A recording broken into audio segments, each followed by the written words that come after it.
Ngajers, kembali lagi di Ngorasi, ngobrol rasa diskusi. Dengan saya Ranti Panda sebagai host dan pemateri kita. Halo, aku Intan Dewi Puspita.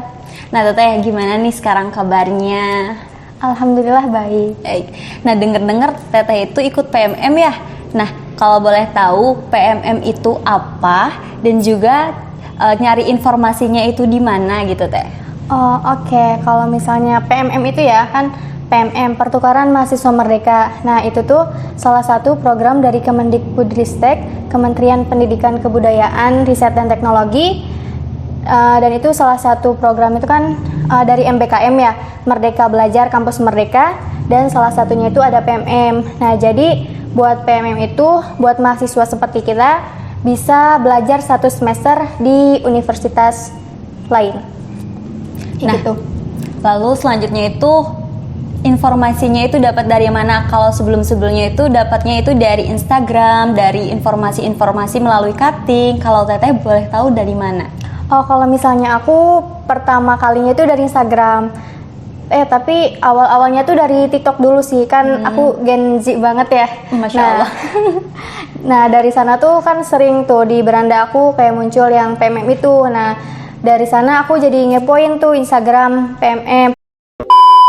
Kan dari TikTok ya, jadi muncul terus di beranda aku. Terus jadi aku ngapain lah ke Instagramnya. Nah, di Instagram Kampus Merdeka dan PMM. Terus dari sana, jadi aku beneran mantengin terus gitu soal timelinenya, terus segala persyaratan dan lain-lainnya. Pokoknya aku mantengin terus. Aku kan memanfaatkan media gitu yang ada. Jadi dari sana.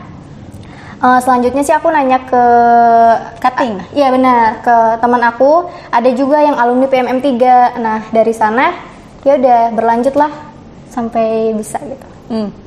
Lalu untuk cara daftarnya nih menurut Teteh rumit enggak perjalanannya? Untuk cara daftarnya sih enggak rumit. Cuma kita ya harus literasi aja, baca dengan benar gitu. Apa aja persyaratan yang harus kita ikuti gitu, berkas-berkasnya harus sesuai data gitu, valid. Dan yang pertama itu kita masuk ke web PMM atau MBKM. Di MBKM juga ada nanti pertukaran mahasiswa merdeka. Udah gitu nanti teman-teman bisa ikutin langkah-langkah yang ada di sana. Soalnya lengkap banget, nanti bisa pasti teman-teman juga.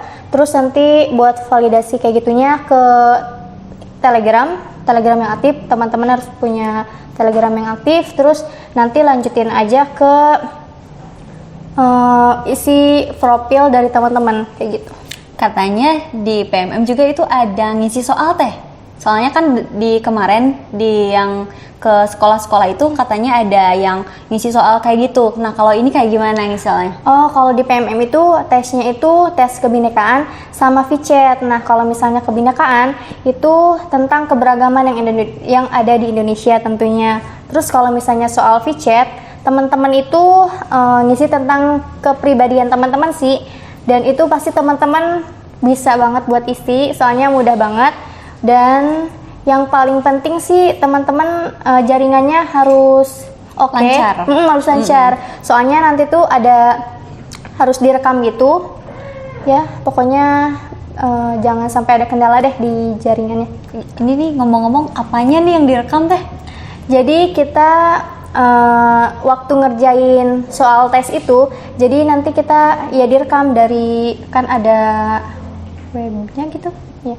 Ada laman kita ngerjain soalnya iya benar, itu ada laman itunya. Jadi kalau misalnya teman-teman udah ngisi soal dan terekam dengan baik itu tanpa ada kendala, jadi insya Allah aman. Lalu bisa bagi-bagi nggak Teh ke kita tips and trick lolos PMM? Oke, kalau misalnya buat tips and triknya sih, yang pertama ikuti persyaratan, lengkapi berkas, pokoknya harus sesuai. Terus yang kedua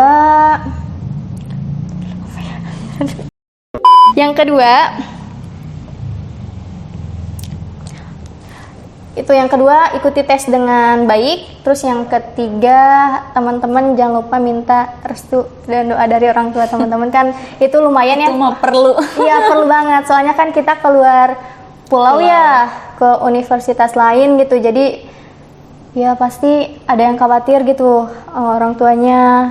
Misalnya kita kemana gitu kan jauh, lumayan jauh juga, nggak deket gitu, nggak di Pulau Jawa, kayak gitu sih. Iya Teteh, aku tuh lupa nanya. Teteh itu pertukarannya ke kampus mana gitu? Oh iya, lupa ya? Lupa. Oke, nggak apa-apa.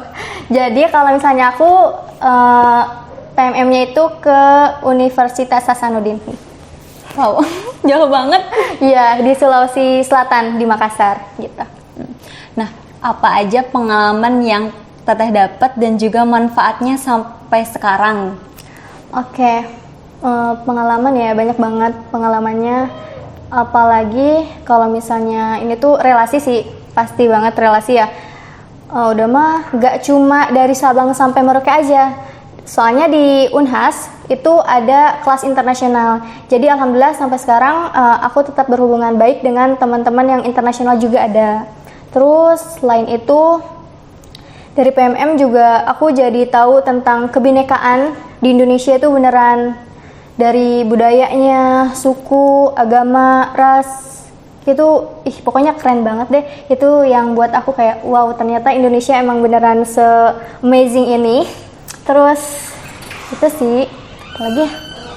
Iya itu. Selanjutnya, berarti di pembelajaran di kampus sana dan di sini di Uniku tuh agak berbeda ya Teh ya? Iya sih kan Untuk pasti. tekniknya. Soalnya kan pasti di setiap universitas itu pasti punya pokoknya punya ininya masing-masing, apa itu namanya? Punya apa? Keunikannya Iya, masing-masing. keunikannya masing-masing. Jadi ya pasti beda. Soalnya ya kan kebudayaannya juga beda ya. Ya kayak gitu. Nah, apa aja yang harus kita persiapin gitu untuk PMM? Mentalnya kan harus siap. Selain itu apa aja sih? Mental, fisik juga harus siap. Soalnya kan kita Bepergian jauh. Nah iya jauh. Udah mah nggak cuma sebentar gitu, nggak cuma sehari 2 hari, sebulan 2 bulan, enggak. Di sana tuh hampir 5 bulan, ya 4 bulan sekian hari.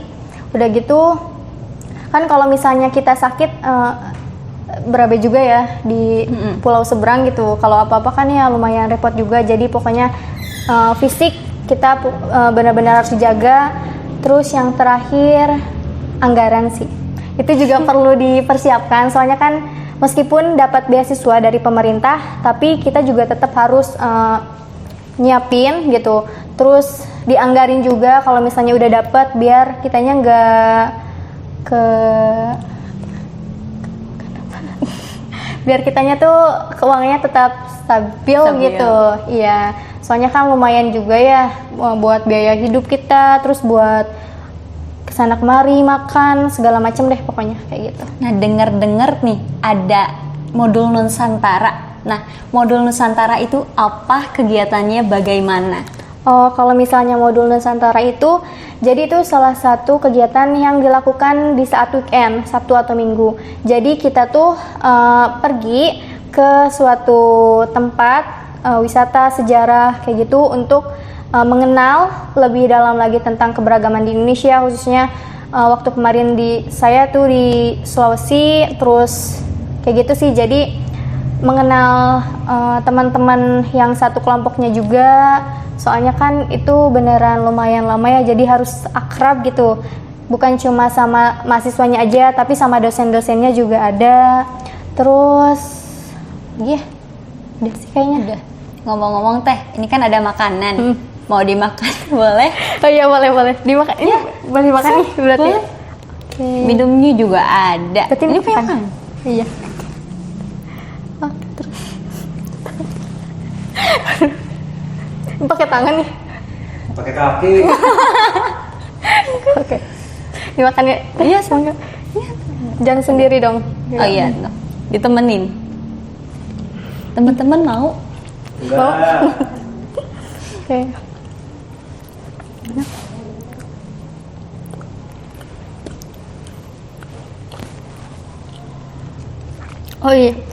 Oh iya Teh. Nah, tadi kan kakak bilang culture shock. Apa sih culture shocknya itu? Kalau misalnya pas awal-awal ya, kalau pas awal-awal tuh cuaca di sana itu panas. Terus nada bicara di sana juga cukup tinggi ya. Terus apalagi ya, ini kalau misalnya di sana tuh warga lokalnya tuh kurang apa ya, bahasa Indonesia gitu. Jadi mereka menggunakan bahasa di sananya gitu, Makassar. Jadi kadang kalau misalnya kita ngobrol di sana juga kayak manggut-manggut aja karena nggak tahu gitu pembahasannya apa. Paling kalau misalnya kita tanya ya mereka jawab, tapi ya gitu bahasanya bahasa Jawa. Terus soal makanan juga kan tadi ini ya, kan kalau kita itu gurih asin gitu nggak sih di suku Sunda ya? Iya. Tapi kalau misalnya di sana itu asem. Aku kira awalnya tuh pas makan masakan di sana tuh basi gitu karena kan asem ya. Nah ternyata emang ciri khasnya tuh emang asam itu sih.